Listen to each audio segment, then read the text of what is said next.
Graças a Deus pela oportunidade que nós temos mais uma vez de falar a respeito da Palavra de Deus.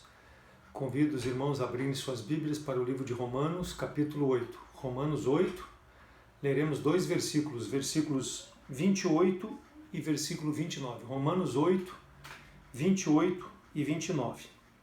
A Palavra de Deus nos diz assim: E sabemos que todas as coisas contribuem juntamente para o bem daqueles que amam a Deus, daqueles que são chamados segundo o seu propósito.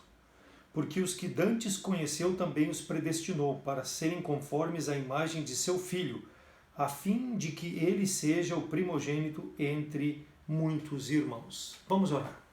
Senhor nosso Deus, obrigado pela oportunidade que nós temos, mais uma vez, abrir a Tua Palavra, que Tu possa falar ao meu coração em primeiro lugar, ao coração de cada um dos nossos que estão nos assistindo, irmãos e amigos, que Tu possa trazer entendimento pelo Teu Espírito Santo, Deus, para fazer a obra que Te apraz em cada coração. Me dê entendimento, sabedoria para fazer e falar aquilo, ó Deus, que Tu tem para honrar e glorificar o Teu santo nome. Somos gratos pelo Teu cuidado até aqui, pela vida, pela salvação que nos une. Em nome de Cristo que eu oro. Amém. O propósito de Deus me levou a falar sobre esse assunto, irmãos, em razão dos tempos difíceis em que estamos passando com essa pandemia. Temos visto muitos irmãos passando por dificuldades na área de saúde, área financeira, alguns perdendo emprego, problemas de relacionamento. Então são bastantes os problemas em várias áreas das nossas vidas que temos enfrentado. Mas não podemos perder de vista que tudo tem um propósito, o propósito de Deus para a nossa vida. E o apóstolo Paulo aqui escreve em Romanos uma exortação de encorajamento, dizendo que todas as coisas têm um propósito na vida do salvo em Cristo Jesus. O Senhor tem um plano perfeito para a nossa vida, para todo aquele que depende da sua vontade. Muitas vezes, quando nós nos deparamos com provações, situações difíceis, nós perguntamos: por que está acontecendo comigo? Por que comigo? Deus tem um plano perfeito, delineado e com todas as saídas e com todos os caminhos para nós não desviarmos desses caminhos, mas enfrentarmos essas dificuldades para a glória do nosso Deus. Então, porém, muitas vezes nós tentamos ajudar ao Senhor com nossas ideias, com nossos potenciais, talvez, pensando que nós temos capacidade para fazer. Mas Deus não agrada desse nosso comportamento. Preocupamos-nos com o nosso sustento, com os nossos afazeres do dia a dia, com nossa saúde, mas a palavra de Deus é clara sobre estes aspectos. Mateus 6, 25 diz: Por isso vos digo, não andei ansiosos ou cuidadosos, com coisa alguma na sua vida, pelo que haveis de comer, pelo que haveis de beber, nem pelo vosso corpo, pela saúde, pelo que haveis de vestir. Não é a vida mais do que o mantimento e o corpo mais do que o vestimento? Então Deus sabe exatamente, irmãos, aquilo que nós necessitamos e necessitaremos durante a nossa vida. Por quê? Porque tudo aquilo que nós passamos está perfeitamente no plano do Senhor. Então vamos ver aqui nesses dois versículos os propósitos de Deus para a vida do crente. O primeiro aspecto, no versículo 28, ele inicia ali e diz: E sabemos. Sabemos, isto é uma segurança absoluta para o salvo. Deus fala, e quando Deus diz, é uma certeza para a vida do salvo. Aqui, irmãos, quando Deus diz, não é uma questão de fé, é uma segurança que o salvo tem. Hebreus 11:1 diz: Ora, a fé é o firme fundamento das coisas que se esperam e a prova das coisas que não se veem. Então, fé é uma certeza, se espera naquilo. Agora, quando é certeza, se torna fato. E Deus diz aqui: nós sabemos, então é um fato. Nós sabemos que tudo aquilo está diante de Deus. Então, o objeto da fé que concede essa certeza é Jesus Cristo. Então nós temos a certeza porque é o nosso Salvador que nos promete através da sua palavra. Então nós sabemos. Efésios 2, 8 e 9 diz: por meio da graça que sois salvos pela fé. Isso não vem de vós, é dom de Deus, não vem de obra para que ninguém se glorie. Somos salvos pela fé que Deus nos dá. A fé, ela vem de Deus, porque se a fé dependesse de nós, ela seria falha. Mas é a certeza daquele que promete, sois salvos pela fé, quer dizer, ele providenciou a salvação. Então é isso que nos salva, aquele em quem nós cremos, não é a nossa força, não é as nossas obras. Então através de Cristo nós temos a certeza, nós sabemos conforme a palavra de Deus nos relata. Números 21, 5. E o povo falou contra Deus e contra Moisés. Por que nos fizeste subir do Egito para que morrêssemos nesse deserto? Pois aqui nem pão nem água há, e a nossa alma tem fastio deste tão vil pão. Então, quando o povo falou mal contra Moisés, por que nos fizeste subir do Egito para morrer no deserto? Ou seja, por que tu não nos deixou naquela fartura que nós tínhamos de pão, de água, naquela fartura de vida que nós tínhamos, apesar da escravidão, eles estavam se queixando que lá não lhe faltava nada. E nós estamos aqui num deserto comendo o pão vil, quer dizer, o pão que Deus providenciou ao povo, o pão que vinha do céu, eles chamavam de pão vil. Por quê? O povo mostrou-se insatisfeito com o plano de Deus para a vida desse povo, que era tirar da escravidão do Egito e encaminhá-los a uma terra prometida, a uma terra que emanaria leite e mel, aonde teria tudo suprido por Deus. Então, a insatisfação nos faz pecar contra Deus, contra o poder de Deus. O Deus já havia demonstrado o poder a esse povo, tirando com mão forte com aquelas pragas lá no Egito, depois passando pelo mar em pé seco, e esse povo estava reclamando, não reconhecendo o poder de Deus em suprir as necessidades deste povo, demonstrando a sua insatisfação, esquecendo de tudo aquilo que Deus já havia feito até aquele momento da vida desse povo. E assim acontece conosco, irmãos. Acontece nos nossos dias, quando nós esquecemos em razão de um outro problema que chega na nossa vida, uma outra dificuldade, e nós esquecemos daquilo que Deus providenciou. No mesmo capítulo, ainda Números 21, 6, então o Senhor mandou entre o povo serpentes ardentes que morderam o povo, e morreu muito o povo de Israel. Deus enviou as serpentes por causa da murmuração, para que mordesse o povo, para que matasse aqueles rebeldes. Número 21, ainda fala no versículo 7 e 8, pelo que Moisés veio e disse, havemos pecado porquanto temos falado contra o Senhor e contra ti. O povo veio a Moisés. Ora, o Senhor que tire de nós essas serpentes. Então Moisés intercedeu pelo povo, orou a Deus pelo povo, e disse o Senhor a Moisés, faze uma serpente ardente e põe sobre uma haste, e será que quem foi mordido pela serpente e olhar para ela, viverá. Então, diante do arrependimento do povo, o coração de Deus se quebrantou, e Deus mandou que Moisés colocasse uma serpente numa haste alta, para que todo o povo pudesse ver, e aquele que fosse mordido pela serpente, olhando para a serpente, bastaria olhar que não morreria. O fato só de olhar, irmãos, para a serpente, depois da mordida, é o que salvaria aquele povo? Será que o tamanho da fé daquele povo é que permitiria que pelas mordidas não fossem mortos quando eles olhassem para a serpente? Não, não foi isso. Nenhuma coisa nem outra. Quem salvaria era a pessoa de Deus, a fé em Deus, aquele que prometeu que, olhando para a serpente, não morreria. Então, a certeza de quem prometeu é que nos dá esse livramento. A serpente de metal simbolizava a pessoa de Cristo, que mais tarde viria para morrer na cruz pelos nossos pecados. E aqui eu faço um apelo para aquele que está nos assistindo, que ainda não tenha Jesus Cristo como Salvador, para que possa crer, ter certeza no que a palavra de Deus viva e eficaz fala sobre a salvação em Cristo Jesus, que somente Jesus Cristo pode dar salvação ao homem. É a certeza, porque é a palavra de Deus que promete. Deus tornou isso um fato quando Cristo ressuscitou dentre os mortos, vencendo a morte. Então nós sabemos através da palavra de Deus, temos a certeza que Ele é o único Salvador. Se tu sabes disso, por que não crês ainda? O nosso convite é para que tu possa crer no amor de Deus na pessoa de Jesus Cristo, que morreu pelo teu e pelo meu pecado. É a certeza da palavra de Deus. Então a fé nessa certeza é que salva. A fé na palavra do Senhor.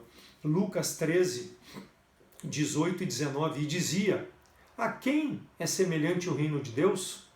A quem compararei? É semelhante ao grão de mostarda que o homem, tomando, lançou na sua horta e cresceu e fez-se uma grande árvore, e os seus ramos se aninharam às aves do céu.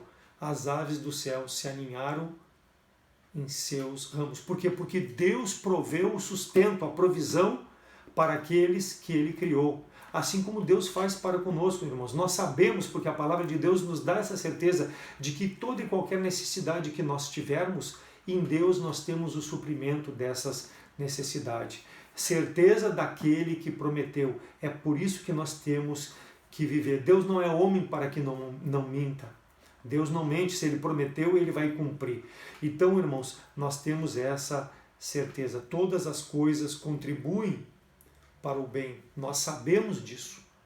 Não é uma questão de fé, é a palavra de Deus que nos fala. Por quê? Porque é uma certeza. Segundo aspecto, em relação aos propósitos de Deus para a vida de seus filhos. Todas as coisas, versículo 28, sabemos que todas as coisas. Isso é a circunferência da promessa, é o alcance da promessa, é uma promessa completa, uma promessa global. Sabemos que todas as coisas, tudo, não somente aquilo que me agrada, não somente aquilo que está à minha vista, todas as coisas estão no controle de Deus. Quantas vezes nós já dissemos ou pensamos, eu já não aguento mais. Se algo mais acontecer, eu vou desistir, eu não aguento mais. Quantas vezes já pensei, eu particularmente, sobre isso? Por quê? Porque esqueço que quando vem a aprovação, Deus está presente comigo, Ele está dando a promessa na sua palavra. Ele está dizendo que eu vou te dar a graça necessária para te suportar todas as aflições sobre a tua vida, seja qual for a área. Deus tem a capacidade, porque se Ele nos criou, se Ele nos salvou, Ele tem a completa condição e capacidade de nos conduzir por este mundo, porque senão Ele já nos teria levado para a eternidade. Mas Ele quer que nós sejamos uma bênção no meio onde vivemos, para que as pessoas que ainda não confiam nele como Deus verdadeiro, não tenham certeza, possam crer na sua palavra. Tiago 1:2 diz: meus irmãos, tende grande alegria quando cairdes em várias provações. Quando cairdes em prova, seja alegre. Isso é difícil? É.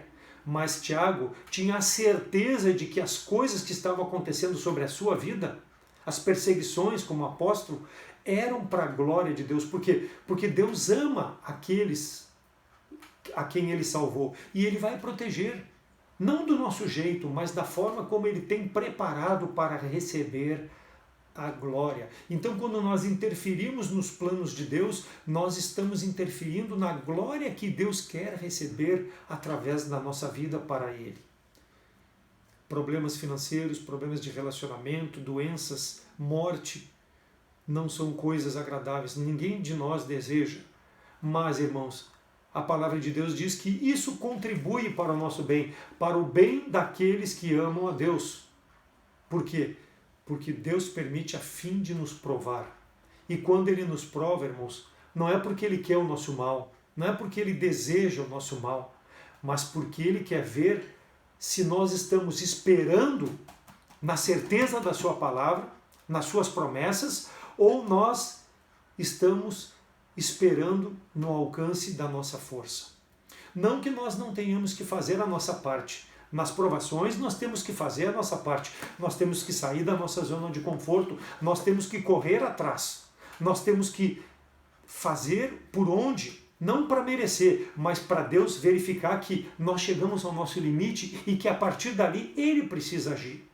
E Deus vai ter o prazer e nos socorrer nesse momento. Então muitas vezes nós ficamos nos queixando e não movemos uma palha para resolver a situação, querendo que caia do céu simplesmente porque eu estou esperando Deus. Não, faça a sua parte, eu faço a minha parte e Deus será glorificado, porque Ele fará o impossível.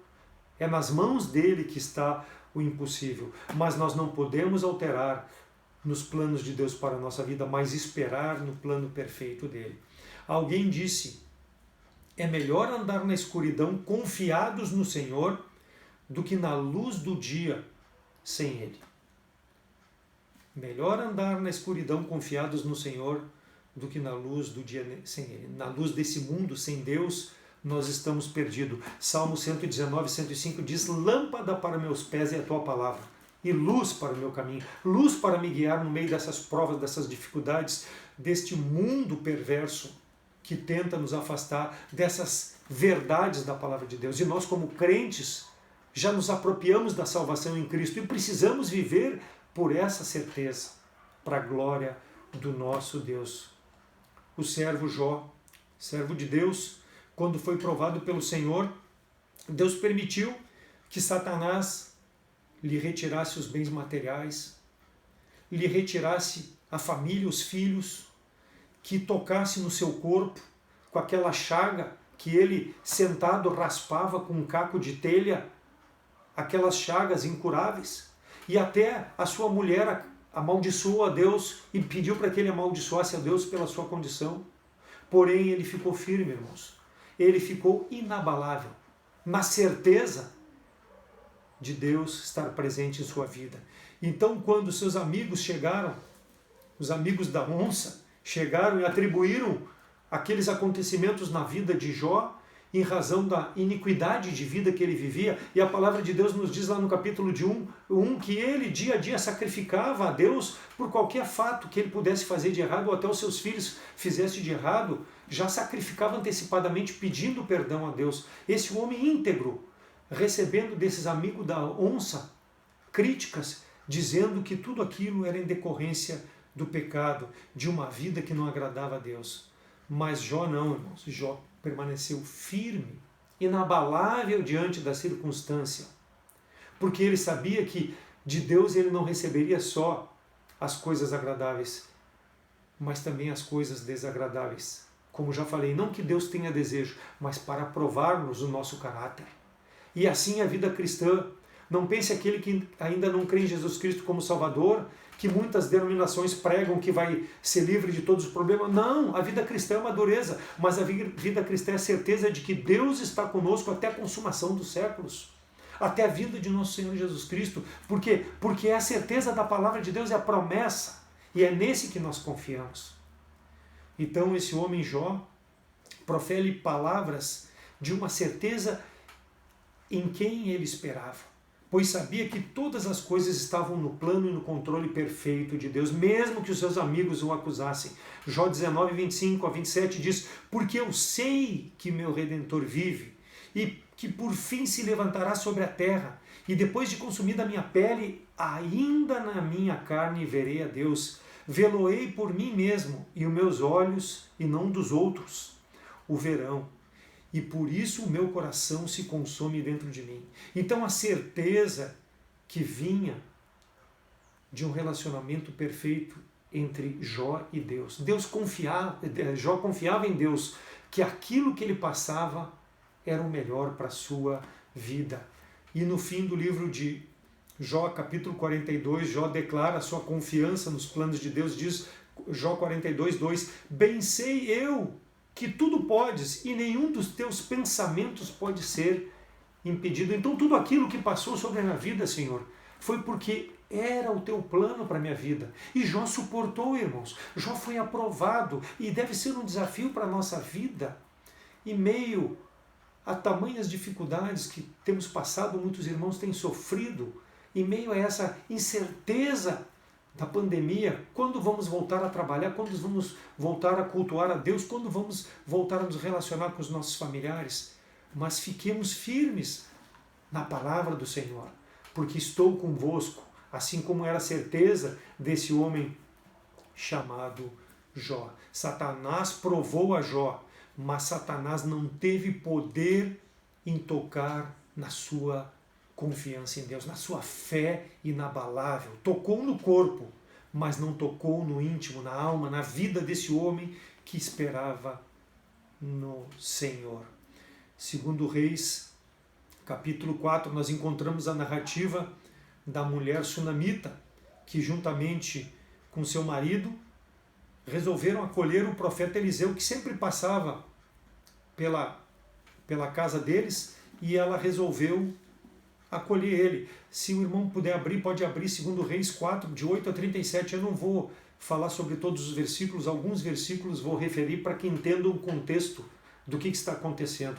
Então, Eliseu sempre ia a Sunã, e essa mulher e esse homem, ricos, sempre sustentavam a Eliseu no período que ele passava ali, e davam um pão. E disse o marido a ela, no versículo 9, eis que tenho observado que este que passa sempre por nós é um santo homem de Deus. Olha o testemunho, um santo homem de Deus. Façamos, pois, um pequeno quarto junto ao muro, e ali ponhamos uma cama e uma mesa, uma cadeira e um candeeiro.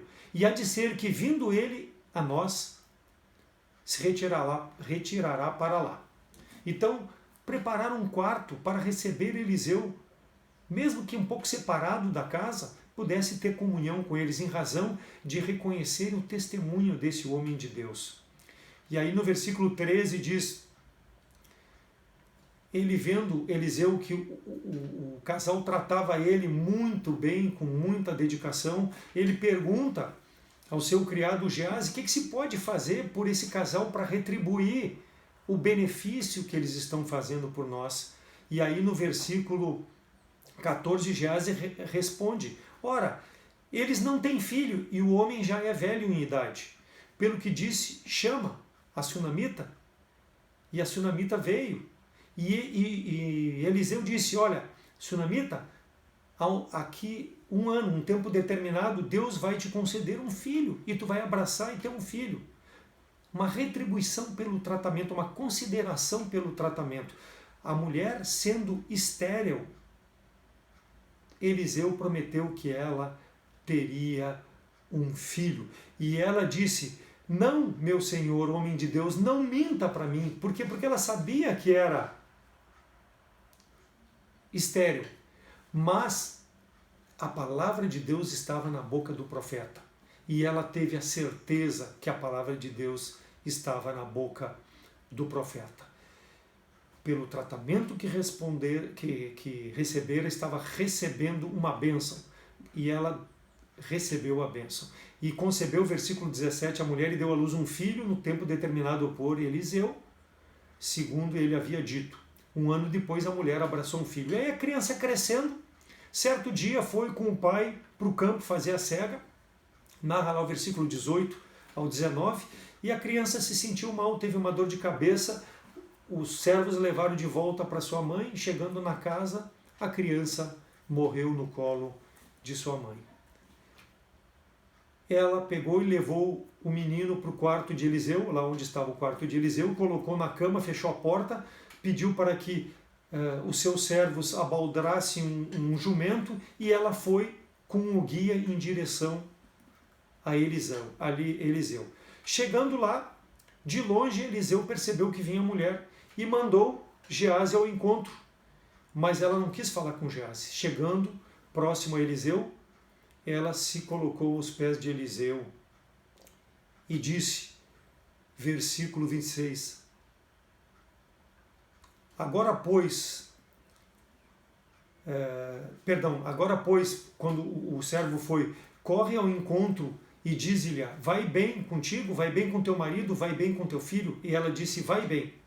A sunamita, quando encontrou a Geazi, disse que estava tudo bem. Mas como estava tudo bem se a criança havia morrido? Por que ela respondeu assim? Vai tudo bem. Quando ela chegou, se ajoelhou diante de Eliseu e disse ela, pedi eu, meu senhor, um filho para ti, não disse eu, não me enganes. Por que ela respondeu assim? Por quê? Porque ela estava confiada na verdade, sendo estéril, da promessa da palavra de Deus na boca de Eliseu que daria um filho. Te pedi eu um filho? Eu era estéril, eu não queria um filho. Por que me deste um filho? Não tinha te pedido. Eu tinha certeza de que eu não podia ter, mas tu me prometeu e me deste um filho. E agora ele está morto. Mas essa morte foi para que Deus pudesse ser glorificado em meio às dificuldades. Então a mulher, ela disse, eu tenho certeza que é a vontade de Deus. E eu vim aqui para que tu possas ir lá comigo e fazer aquilo que seja necessário para que essa criança possa ser restituída. E foi Eliseu junto com a mulher, chegando lá, encontrou a criança morta. Versículo 34, e subiu e deitou-se sobre o menino, e pondo a sua boca sobre a boca dele, os seus olhos sobre os olhos dele, e as suas mãos sobre as mãos dele, se estendeu sobre ele, e a carne do menino se aqueceu. Depois voltou e passeou naquela casa de uma outra parte, e tornou a subir, e estendeu sobre ele. Então o menino espirrou 7 vezes, e o menino abriu os olhos. Então chamou a Gease e disse, chama essa sunamita. E chamou-a e veio a ele. E disse, toma o teu filho. E veio a ela e se prostrou aos pés, e se inclinou, e tomou o seu filho e saiu. Eliseu devolveu o filho são e salvo a sunamita. A mulher recobrou com vida, baseado na verdade da palavra de Deus. Eu não tenho condição de ter filho, eu não posso ter filho, eu não te pedi um filho, mas Deus me deu.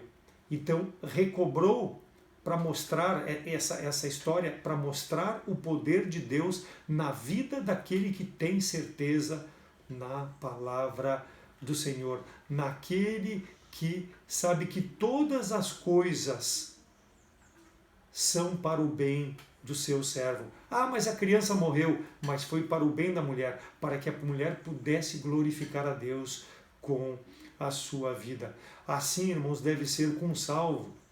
Ele deve viver com esse sentimento dessa sunamita, com o sentimento de Jó, baseados na palavra do Senhor, a certeza de que aquele que prometeu é mais poderoso do que a circunstância, do que a dificuldade, do que a incerteza do dia a dia.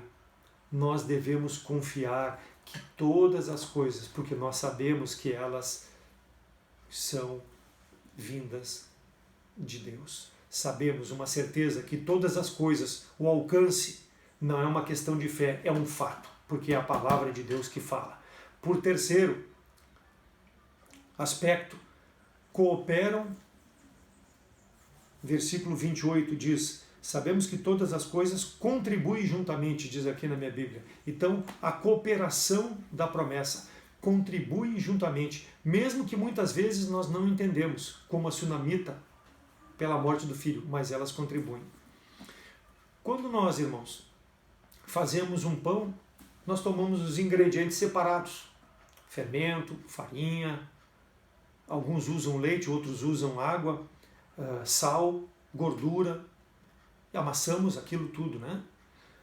Alguém já tentou comer esses ingredientes separadamente? Comer sal, só sal, puro, a gordura, o fermento, não tem gosto, não tem propósito, não tem sentido. Talvez até tomar o leite ou a água que é usado possa revigorar, pode ser bom, mas os demais ingredientes com certeza ninguém vai consumi-los separadamente. Porém, quando nós amassamos o pão, preparamos ele, levamos ao forno, ele fica assado, fica pronto, é uma delícia. O que parecia ser desagradável separadamente, no todo, é uma delícia. Assim acontece, irmãos, quando Deus junta todas as coisas. Só as coisas ditas ruins não são agradáveis aos nossos olhos, mas quando Deus mistura com as bênçãos para dar uma outra forma de nós enfrentarmos a circunstância e aplicarmos às nossas vidas essas circunstâncias, nós vamos glorificar a Deus. O após é o melhor para o nosso bem. Nós não podemos reclamar, irmãos. Nós precisamos saber que as circunstâncias boas e ruins misturadas, é que vão glorificar a Deus. Lembra de Jó? Como foi o final da vida desse homem? Após passar por todas aquelas circunstâncias e reconhecer que os planos de Deus eram perfeitos, Jó 42, 10 a 13 diz: e o Senhor virou o cativeiro de Jó quando orava pelos seus amigos, orava pelos aqueles amigos da onça, pedindo a misericórdia e o perdão de Deus sobre eles, porque o acusaram de ser iníquo, de ser pecador. Ele estava lá orando. E o Senhor acrescentou a Jó, diz a palavra de Deus, outro tanto em dobro a tudo quanto antes possuía. Então vieram todos aqueles que abandonaram seus amigos, irmãos, parentes, e comeram com ele em sua casa, e se condoeram dele, e consolaram de todo o mal que o Senhor lhe havia enviado, e cada um deles lhe deu uma peça de dinheiro, e cada um pendente de ouro. E assim abençoou o Senhor o último estado de Jó mais do que o primeiro, porque teve 14.000 ovelhas, 6.000 camelos, 1.000 juntas de bois e 1.000 ovelhas. E também teve, diz a palavra de Deus, 7 filhos e 3 filhas. Até aquela mulher que disse amaldiçoa a Deus e morre, concebeu e deu filhos a ele. Então Deus misturou os aspectos bons que ele tinha na vida dele anteriormente com os aspectos maus que Deus permitiu que Satanás fizesse como fez, para que Deus pudesse receber glória pelo testemunho de fidelidade desse homem que tinha certeza que todas as coisas contribuíam juntamente para o seu bem. Então nós sabemos, irmãos, é uma certeza que todas as coisas, o alcance, cooperam, contribuem juntamente. Não é uma questão de fé, são fatos da palavra de Deus. E por último, versículo 28, para o bem. A conclusão da promessa, para o bem. Conta-se a história de um fazendeiro em que tinha uma árvore próximo da sua casa e um passarinho fez um ninho no galho dessa árvore. O homem, vendo que o passarinho fez um ninho, foi lá e antes que o passarinho pusesse os ovos, se cortou o galho. O passarinho voou e pousou num outro galho, acima. Se o passarinho pudesse falar, talvez dissesse: por que aconteceu isto com o meu ninho? Poderia falar, questionar, mas ele não questionou. Refez o ninho em um outro galho na mesma árvore. Só que antes que pusesse os ovos, o homem aquele, o fazendeiro, tornou a derrubar aquele ninho, cortou o galho e derrubou o ninho.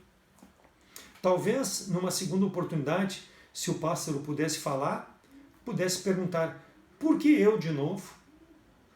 Não, ele mais uma vez refez o ninho num outro galho da árvore. Mas antes que ele pudesse colocar os ninhos, aquele mesmo homem, pela terceira vez, derrubou o seu ninho. Se o pássaro falasse, talvez dissesse: agora chega, por que tentar fazer um ninho outra vez? Vou desistir. Mas não, o pássaro foi e refez o ninho novamente, pegou palha e levou o ninho, mas não na mesma árvore. Ele fez no parapeito da casa daquele fazendeiro, próximo ao telhado. O homem, vendo que o passarinho fez o ninho naquele telhado, viu, porém passou de largo, não deu bola, não mexeu mais no ninho. Decorrido um tempo, irmãos, o fazendeiro derrubou aquela árvore em que o pássaro por 3 vezes havia tentado fazer o ninho. O pássaro, vendo isto, pensou: o fazendeiro sabe o que faz. Irmãos, assim acontece no nosso relacionamento com Deus. Muitas vezes nós não entendemos por que ou para que daquelas circunstâncias, mas Deus faz, provando-nos que é para o nosso bem. Por quê? Porque é o plano perfeito de Deus. Então, irmãos, nós não podemos questionar a Deus, e sim confiarmos naquele que prometeu que todas as coisas contribuem juntamente para o bem daqueles que amam a Deus.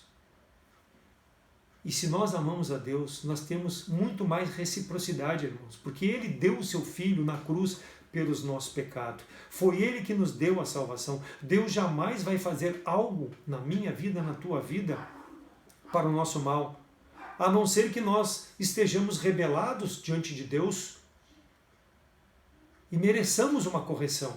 Mas mesmo assim ainda Deus retarda muitas vezes essa correção, esperando que nós, como o povo de Israel, se arrependeu e depois olhou para a serpente e aqueles que olhavam e eram picados foram salvos.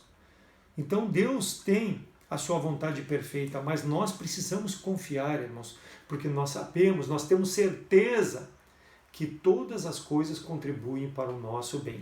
Deus quer ouvir de cada um de seus filhos: Senhor, como Jó disse, apesar de tudo que está acontecendo na minha vida, eu te amo, eu espero em ti.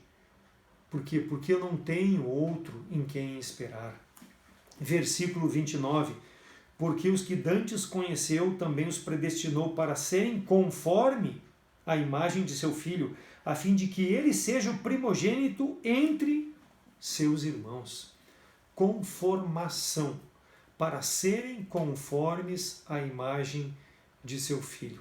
Deus, irmãos, nos predestinou ao salvo em Cristo Jesus, com todas aquelas coisas que contribuem para o nosso bem, para nos tornarmos semelhante ao nosso Senhor e Salvador Jesus Cristo, para moldar o nosso caráter. Ele não tem prazer em nos fazer sofrer, mas através da dificuldade Ele está nos moldando a imagem e semelhança de nosso Senhor e Salvador Jesus Cristo. Então essas dificuldades, esses tempos difíceis, irmãos, nós precisamos lembrar da palavra de Deus, essa certeza que a palavra de Deus nos dá da presença do Senhor, seu plano perfeito para a nossa vida, para que Ele possa receber honra e glória. Então somente as coisas boas não nos tornarão e não nos tornariam semelhantes a Cristo. Assim como Cristo foi provado, padecendo em nosso lugar para os nossos pecados, Deus nos prova dia a dia e continuará nos provando durante toda a nossa vida aqui nesse mundo.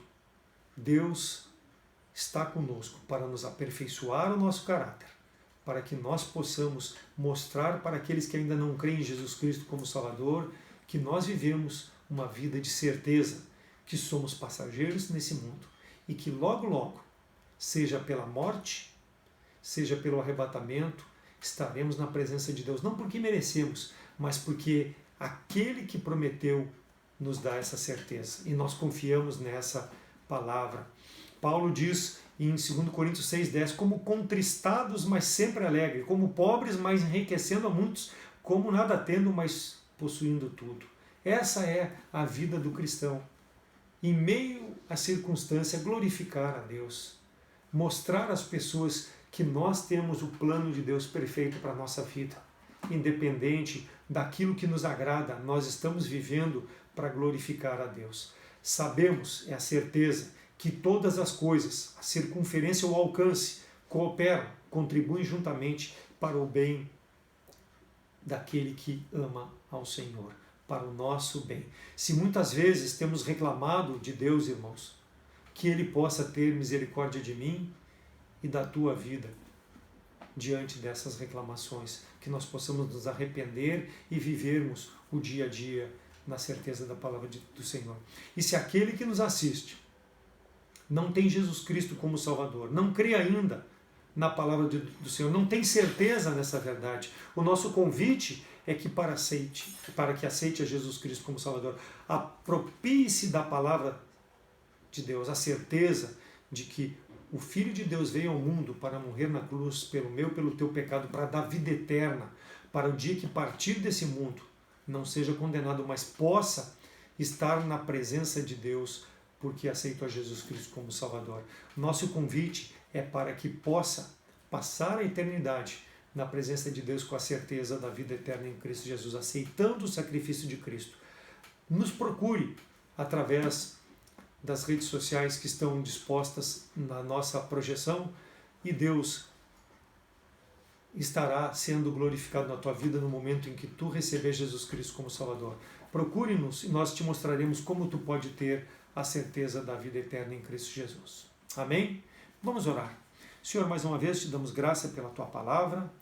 Obrigado, Deus, porque a nossa leve e momentânea tribulação nesse mundo, ela é passageira e que ela possa, Deus, produzir frutos para a tua glória, Deus, que nós possamos permanecer firmes, fiéis, como o teu servo Jó permaneceu firme e fiel, ó Deus, fazendo a tua vontade, como nosso Senhor e Salvador Jesus Cristo suportou a morte de cruz para nos dar vida eterna. Somos gratos por essas verdades, ó Deus.